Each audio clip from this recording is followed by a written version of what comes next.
హర హర మహాదేవ. ఒకటి సంఖ్యకు ప్రతీక అయిన ప్రకృతి నా యందు ప్రసన్నమగుగాక. మూడుకు ప్రతీక అయిన ఇచ్ఛా క్రియా జ్ఞాన శక్తులు అనగా సరస్వతి లక్ష్మీ పార్వతీదేవులు నా యందు ప్రసన్నమగుగాక. ఐదుకు ప్రతీకలైన పంచభూతములు, అదేవిధంగా ఆరు ప్రతీకలైన జ్ఞానేంద్రియములు మనస్సు, నవదుర్గలు, నవద్వారాలు, 10 దిక్కులు, 14 నాడులు మరియు దశేంద్రియములు, నవ ఔషధులు, అదేవిధంగా జ్వరము మొదలైన 23 రోగాలు, అప్సరాదులు మొదలైన 25 ఇంద్రియాలు, చిత్రసేన మొదలైన 27 మంది గంధర్వులు, విద్యుత్ దేవతల 29 మంది, ఊర్ధ్వలోకాలు 7, అధోలోకాలు 7, అదేవిధంగా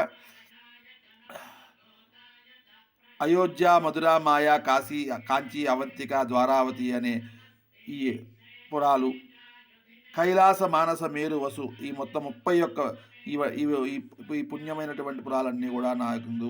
అదేవిధంగా 8 మంది వసువులు, 11 మంది రుద్రులు, 12 మంది ఆదిత్యులు, అశ్విని దేవతలు మొదలైన 33 మంది దేవతలు నా యందు ప్రసన్నమగుగాక. ధర్మార్థ కామ మోక్షాలు, చతుర్విధ పురుషార్థాలు నా యందు ప్రసన్నమగుగాక.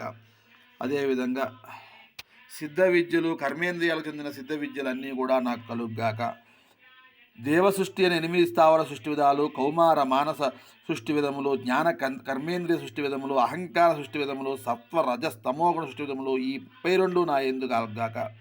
36 అక్షరాలు గల బృహతీ ఛందస్సు, 40 అక్షరాలు గల పంతి ఛందస్సు, 44 అక్షరాలు గల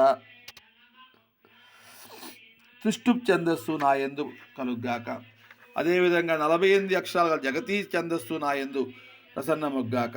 ఈ విధంగా ఈ అనువాకంలో పేర్కొన్న సరి సంఖ్యలు భూలోక సంబంధమైనవి, బేసి సంఖ్యలు దేవలోక సంబంధమైనవి కూడా అని చెప్పబడుతున్నాయి.